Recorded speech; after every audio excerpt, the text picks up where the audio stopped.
accompanying you in this course, Introduction to Good morning, everyone.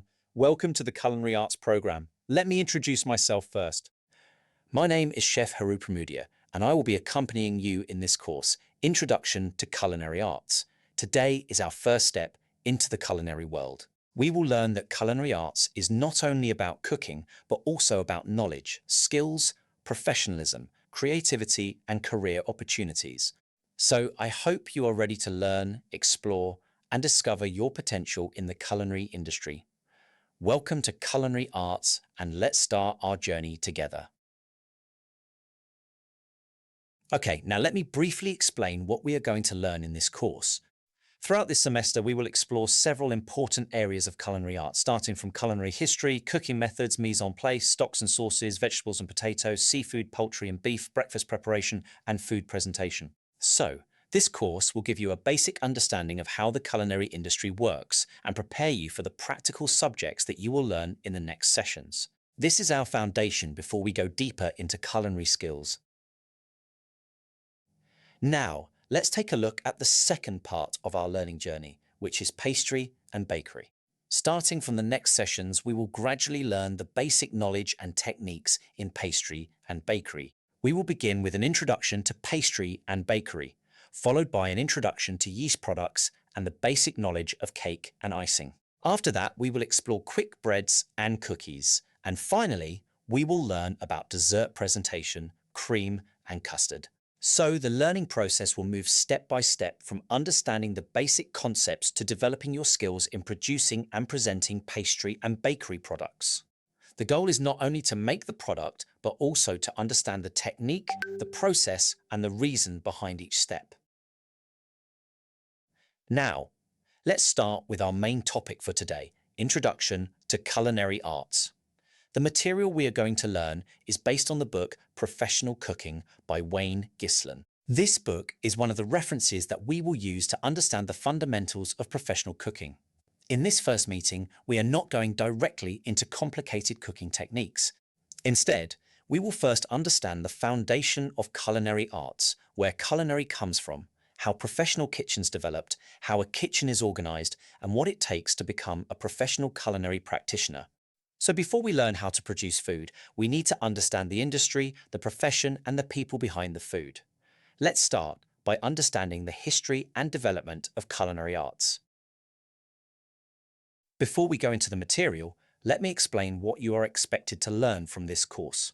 First, we will learn about culinary history, especially the development of French cuisine and modern culinary arts. We will see how different people and historical events influence the way we cook and work with food today. Second, we will learn about how to become a professional in culinary. This includes understanding the habits, attitudes, skills, and behaviors that a professional chef should develop. Third, we will learn about the hierarchy and organization of a culinary department, starting from the classical kitchen brigade to the modern kitchen organization. And finally, we will explore career opportunities in the culinary industry.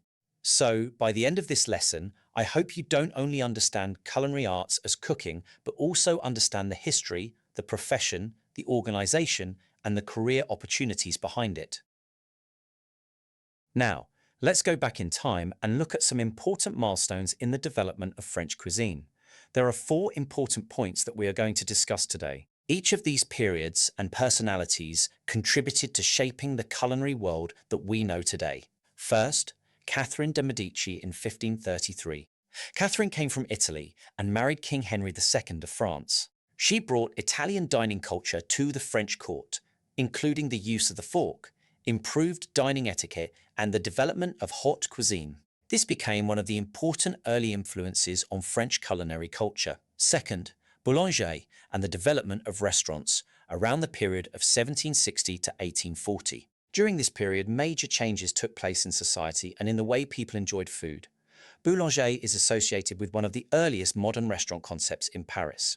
People could now enjoy food outside their homes, and this helped develop the culture of dining out. Third, Antoine Marie Carême from 1783 to 1833. Carême was known as the king of chefs and chef of kings. He helped organize and systematize French culinary techniques, including the classification of sauces, elaborate food presentation, and classical culinary standards. His work also helped establish cooking as a respected profession and an important culinary art. And finally, Georges-Auguste Escoffier from 1846 to 1935. Escoffier took many of the classical ideas from Carême and made them more practical for modern professional kitchens. One of his most important contributions was the kitchen brigade system, where each person has a specific responsibility. He also contributed to the development of classical sauces and wrote Le Guide Culinaire, an important reference for professional chefs. So when we look at culinary history, we can see that today's professional kitchen did not develop overnight. It evolved through the contributions of many people over hundreds of years. Now let's take a closer look at one of the important figures in the early development of French culinary culture, Catherine de' Medici. First, let's look at her history. Catherine was originally from Italy and came from a culture with a strong dining tradition. She later married King Henry II of France and brought Italian culinary influences to the French court. In terms of her accomplishments, 1533 is an important year. She contributed to the development of a more formal and refined dining culture. One interesting point in this material is the changing role of women at the dining table, where women could participate in formal meals together with men. And then, her contribution to French culinary culture. Catherine is associated with introducing the fork to the French court and with bringing Italian dining practices that influence the development of haute cuisine. So, why is Catherine de' Medici important for us as culinary students? Because this shows us that culinary development is not only about recipes and cooking techniques. It is also influenced by culture, social traditions, dining etiquette, equipment, and the movement of people from one country to another. Her influence became one of the early foundations in the development of French gastronomic culture. Now let's move forward to 1765 and talk about Le Boulanger, one of the important figures in the early development of the modern restaurant. In Paris, Boulanger opened a place that served simple food, particularly bread and soup. At that time, people usually ate at home, at aristocratic banquets, or at inns. So this concept created a new opportunity for people to eat outside their homes. During the period of the French Revolution, the dining culture changed significantly. Many chefs who had previously worked for aristocratic families lost their jobs. Some of them then started their own food businesses, which later developed into what we know as restauranti cafes. At first, the food was simple, but gradually the menus became more diverse and organized. The important point here is that restaurants were not only places to eat, they also became social spaces where people could meet, talk, and interact. So when we talk about the history of restaurants today, Le Boulanger represents an important step toward the dining out culture that we know today. And I want you to remember one thing from this slide. The restaurant industry developed not only because of food, but also because of changes in society and people's lifestyles. Now, let's move to one of the most influential figures in French culinary history, Antoine-Marie Carême. Carême was known as a celebrity chef of his time and became famous for creating elaborate meals with multiple courses. He lived during the period of the French Revolution, when food and grand dining were still important parts of European society. One of his major contributions was organizing culinary knowledge more systematically. He classified sauces into 4 basic types, which became an important foundation of classical French cuisine: bechamel, veloute, espagnole, and hollandaise. Carême also contributed to the professional image of chefs. The use of chef uniforms, white clothing, aprons, and the tall chef's hat helped create an image of professionalism, cleanliness, and discipline in the kitchen. But his creativity was not limited to cooking. He was also famous for elaborate pastry and wedding cakes, pieces montés, and even ice carving for large banquets. Another important contribution was his role as a mentor and educator. He trained other chefs and also wrote culinary books that became references for professional cooking. That is why Carême was known as King of Chefs and Chef of Kings. So, from Carême, we can learn an important lesson. A chef is not only a person who cooks. A professional chef also needs knowledge, creativity, discipline, and the ability to share knowledge with the next generation. Now, we come to another very important figure in culinary history, Georges-Auguste Escoffier, who is often associated with the development of modern professional kitchens. Escoffier took the elaborate grand cuisine developed by Carré and made it more practical and suitable for the modern era. Instead of very complicated dishes with many ingredients, he focused on simpler preparations while maintaining quality, elegance, and good flavor. In 1898, he became associated with the Savoy Hotel in London, where he helped establish professional standards for hotel kitchen operations. One of his major contributions was the development and standardization of the 5 mother sauces: bechamel, veloute, espagnole, hollandaise, and tomate. He also strengthened the professional chef dress code, including the white chef jacket, apron, and toque blanche. But perhaps his most important contribution for us as culinary students is the kitchen brigade system. Escoffier divided the kitchen into different stations with specific responsibilities. For example, the saucier handles sauces, the poissonnier handles fish, the rôtisseur handles roasted meats, the pâtissier handles pastry, and the entremetier handles vegetables, soups, and starches. This system created a more organized way of working and helped improve efficiency, consistency, and quality in large professional kitchens.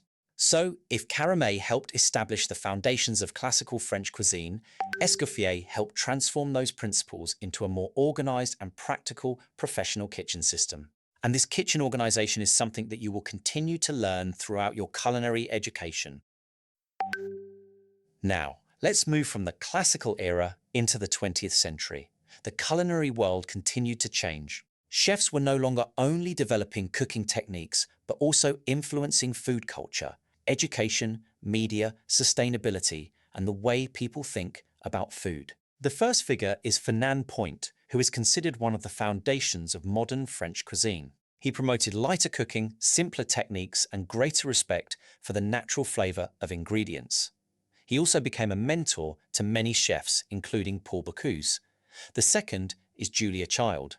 She played an important role in introducing French cuisine to the American public through her cookbook Mastering the Art of French Cooking and her television program, The French Chef. She made French cooking more accessible to ordinary people. Next, we have Paul Bocuse, one of the most influential chefs of the 20th century. He became associated with Nouvelle Cuisine, which emphasized lighter, fresher, and more creative cooking. He also helped develop culinary education and international cooking competitions. And finally, Alice Waters. In 1971, she opened Chef Panisse in California and became one of the important figures behind the farm-to-table movement. She emphasized local, seasonal, and sustainable ingredients. So if we look at these 4 chefs together, we can see an interesting evolution. Fernand Point developed modern French cuisine. Julia Child brought French cuisine to the American public. Paul Bocuse pushed culinary innovation, and Alice Waters brought greater attention to local ingredients and sustainability. This shows us that culinary arts continues to evolve according to technology, society, culture, consumer preferences, and environmental awareness. Now let's take a closer look at Fernand Point, one of the important figures in the development of modern French cuisine. Fernand Point is known as one of the fathers of modern French cuisine and Nouvelle Cuisine. He helped move French cooking away from dishes that were very heavy and complicated toward cooking that was lighter, simpler, and fresher. One of his important accomplishments was developing lighter sauces. He also emphasized the use of local and regional ingredients, allowing the natural quality and flavor of the ingredients to become more important in the dish. But his contribution was not only about the food he created. Fernand Point was also an important mentor for the next generation of chefs. One of his most famous students was Paul Bocuse, who later continued Point's philosophy and became one of the most influential chefs of the 20th century. So Fernand Point teaches us that culinary innovation does not always mean making food more complicated. Sometimes innovation means simplifying the technique, respecting the ingredients, and allowing natural flavors to speak for themselves. Now let's talk about Julia Child, one of the most influential culinary figures in the United States. Julia Child played an important role in introducing French cuisine and French cooking techniques to the American public. At that time, French cooking was often considered complicated and difficult. Julia Child helped make these techniques easier to understand and practice. She became widely known through her television cooking programs. Her friendly, humorous, and approachable style made cooking more accessible to ordinary people, especially those cooking at home. She was also a successful cookbook author.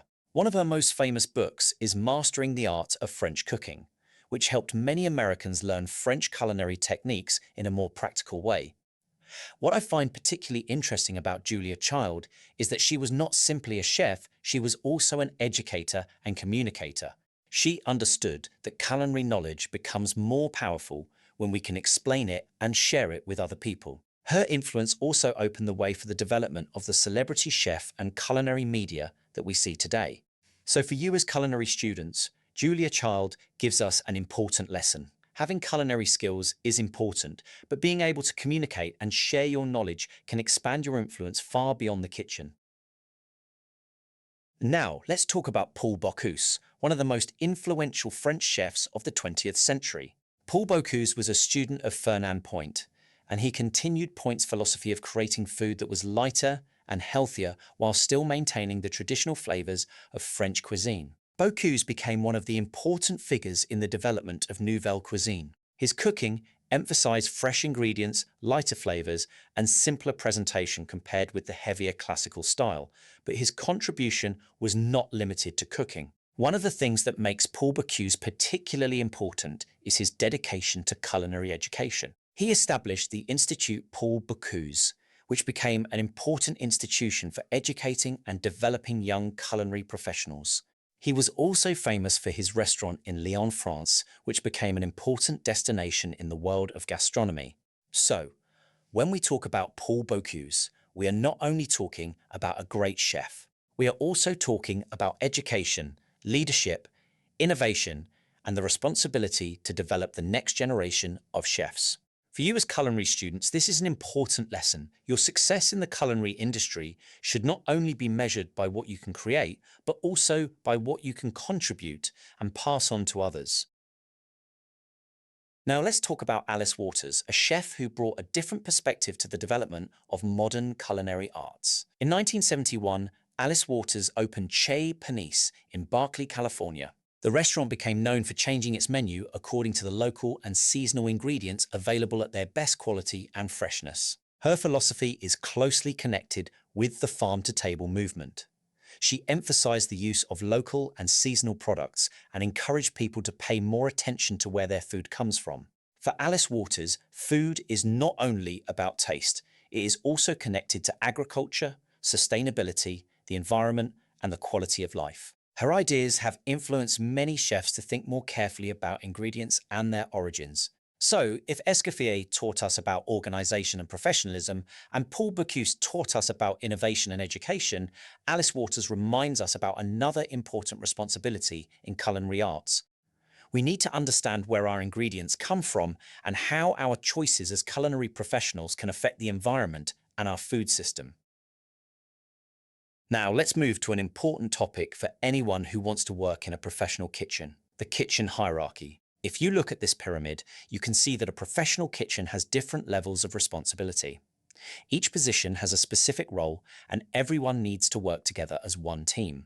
At the top, we have the executive chef. This is the highest management position, responsible for the overall food production, including menu planning, purchasing, costing, scheduling, recruitment, and staff training. Below the executive chef is the chef de cuisine. In a large food service operation, this position manages the kitchen operation and normally reports to the executive chef. Then we have the sous chef, who acts as the right hand of the executive chef.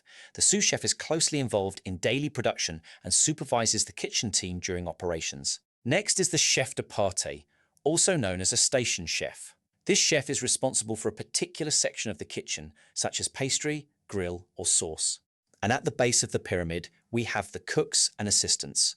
They work at the different stations and support the production according to the instructions of the chefs. So I want you to understand that working in a kitchen is not only about cooking, it is also about responsibility, communication, teamwork, and knowing your role within the organization. As you progress through your culinary education, you will gradually learn what each position requires and how you can move from one level to the next. Now, let's look more closely at the different station chefs or chef de partie in a professional kitchen. Each station has a specific responsibility. This division of work allows the kitchen team to work more efficiently and maintain consistency during service. First, we have the saucier. This chef prepares sauces, stews, hot hors d'oeuvres, and sautéed dishes. Traditionally, this is one of the highest positions among the station chefs. Next is the poissonnier, who is responsible for preparing fish dishes. The entremetier handles vegetables, soups, starches, such as potatoes and rice and eggs. In a large kitchen, these responsibilities can be divided into several specialized positions. Then we have the garde manger, responsible for cold food such as salads, dressings, pates, cold appetizers, and buffet items. The rôtisseur prepares roasted and braised meats, including their gravies and sauces. In a large kitchen, there may also be a separate broiler cook. The pâtissier, or pastry chef, specializes in pastry and desserts. We also have the tournant, or relief cook, who can replace other station chefs when someone is absent or when the workload increases. Another important position is the expeditor, or aboyeur. This person receives orders from the service team, communicates them to the kitchen stations, coordinates the timing, and checks the plates before they leave the kitchen. And finally, we have the communard, who is responsible for preparing the staff meal, also known as the family meal. So if you look at this kitchen organization, every person has a role. A professional kitchen works well when everyone understands their responsibility and communicates with the rest of the team. This is why in culinary arts, technical skills are important, but teamwork and coordination are equally important. Now, we have seen the classical kitchen brigade, but in the real culinary industry, not every kitchen has the same organizational structure. The size and complexity of a kitchen depend on the type of business, the number of outlets, and the volume of food production. First, we have a five-star hotel with many outlets. This type of operation usually has a large and diverse kitchen team. There can be different positions such as day and night sous chefs, assistant chefs, banquet chefs, butchers, bakers, and many others. The organization is more complex because the hotel may operate several restaurants, room service, banquet operations, and other food outlets. Second, we have a small kitchen. The team may consist of only one chef, one or two cooks, and a few assistants. The assistants may handle basic preparation, while the cooks work directly on the hotline and prepare or finish a la carte orders. Finally, we have a small operations kitchen. Here, a short order cook may handle several responsibilities during service, such as the broiler, deep fryer, griddle, sandwich production, and some sautéed items. So, the important point is that kitchen organization is flexible. A large hotel needs specialization because the operation is complex, while a small restaurant may require one person to handle several different responsibilities. As future culinary professionals, you need to be prepared to work in different types of kitchen operations, not only in large hotels. Now we come to one of the most important topics for you as culinary students: professionalism. Being a professional chef is not only about how well you can cook. It is also about your attitude, discipline, teamwork, willingness to learn, and commitment to quality. There are 8 important standards that you need to develop. First, positive attitude toward the job. You need to enjoy your work and take pride in doing it well, even when the work is difficult. Second, staying power. Kitchen work requires physical and mental stamina. You need to be healthy, strong, and willing to work hard. Third, ability to work with people. A kitchen is a team environment. You cannot work alone. Communication and cooperation are essential. Fourth, good understanding of the basics. As beginners, you need to master the fundamentals first. Strong basic knowledge will help you learn more effectively later. Fifth, eagerness to learn. A professional chef never stops learning. You should be willing to learn from chefs, lecturers, colleagues, and your own experiences. Sixth, a full range of skills. A chef needs more than cooking skills. You also need to understand food costs, inventory, staff management, and working with suppliers. Seventh, dedication to quality.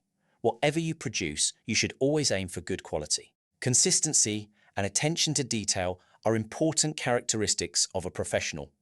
And finally, experience. Experience comes from practice. The more you practice correctly, the more confident and skilled you become. So I want you to remember these 8 standards because your culinary career starts developing not only through what you learn in the classroom, but also through the attitude and habits you build every day. You are still at the beginning of your journey, so don't worry if you cannot do everything perfectly today. Learn the basics, practice consistently, accept feedback, and keep improving.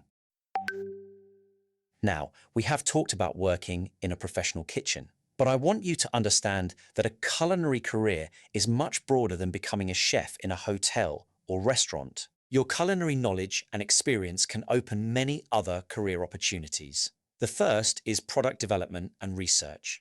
You can work with food manufacturers to develop new products by studying taste, quality, nutrition, and consumer preferences. The second is becoming a product sales representative for food and beverage companies. With culinary knowledge, you can understand the products and explain their applications to hotels, restaurants, and other food businesses. The third is product sales representative for equipment companies. Your knowledge of kitchen operations can help you understand what equipment a professional kitchen really needs and how that equipment can be used effectively. And the fourth is restaurant design and consulting. With enough experience, a culinary professional can become a consultant and provide advice on kitchen design, menu development, operational systems, and work efficiency. So don't limit your career vision to one position. Your culinary education can take you into production, research, sales, consulting, business, and many other areas of the food industry. The important thing is to continue developing both your culinary knowledge and professional skills. Now, let's continue with 3 other career opportunities in the culinary industry. The first is food styling. A culinary professional can work as a food stylist for photography in books, magazines, advertisements, and food packaging. The goal is to make the food look attractive and appealing to the audience. The second is training the next generation of chefs. With experience, a chef can become a culinary educator, either in culinary schools or through training programs in hotels and hospitality companies. This role is about sharing knowledge and developing the skills of the next generation. The third is food writing. Culinary professionals can also become food writers for newspapers, magazines, food industry journals, and other publications. The topics can go beyond restaurant reviews and include nutrition, health, agriculture, and food supply. So as you can see, culinary knowledge can be applied not only in the kitchen, but also in creativity, education, communication, and research. This is why I want you to keep an open mind about your career. You don't have to become only one type of culinary professional. There are many paths you can explore. Now, we have reached an important part of today's class. We have talked about the history of culinary arts, professional kitchen organization, the qualities of a professional, and different career opportunities in the culinary industry. So now I want to ask each of you one simple question. What is your career dream in culinary arts? Do you want to become an executive chef, pastry chef, restaurant owner, food stylist, culinary educator, food entrepreneur, or perhaps something else? There is no right or wrong answer. You are just starting your journey, so your answer may change as you gain more knowledge and experience. I would like each of you to briefly introduce yourself and tell us, my name is, and my career dream in culinary arts is to become, because, and remember your answer today. Maybe 3 years from now, your dream will be different, or perhaps you will be much closer to achieving it. So let's hear your dream. Who wants to go first? All right, everyone, before we finish today's session, I have a short assignment for you. Please scan the QR code on the screen and follow the instructions provided in the assignment.